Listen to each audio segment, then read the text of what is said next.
Some 2.9 million people will benefit from the government's revised petrol subsidy scheme, which will be introduced in January next year. The government said the scheme will float the price of raw 95 petrol and see eligible recipients receiving between 48 ringgit and 128 ringgit quarterly, depending on the type of vehicle they own.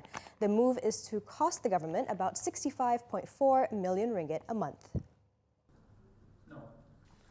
The announcement was made by Domestic Trade and Consumer Affairs Minister Nasution Ismail at a special media conference in Putrajaya today. He said the targeted subsidy scheme will only be given to car and motorcycle owners based in Peninsula Malaysia who are also recipients of the Bantuan Sara Hidup BSH.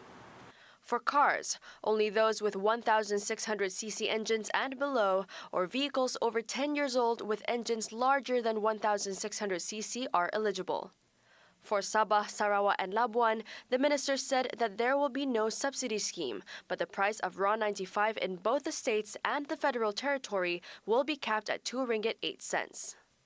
Apart from targeting the lowest income group B40, the Domestic Trade and Consumer Affairs Ministry was also looking at the effects of the implementation of the new mechanism on the middle income group M40. Do I have anything in mind? How the government is going to use the saving cost? If you ask me, I would love to expand it to M40.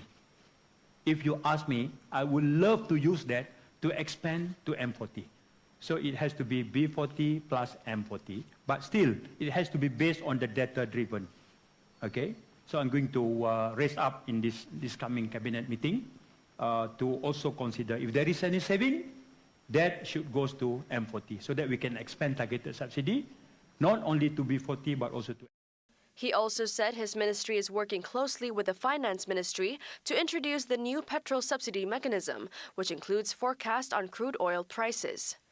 With today's announcement, the Domestic Trade and Consumer Affairs Ministry will be holding further discussions with petrol companies and petrol station operators to get their feedback. Records show that Malaysians use approximately 1.2 billion litres of petrol a month, with 90% using the RON 95 petrol, which is subsidized 10% more than those using the RON 97.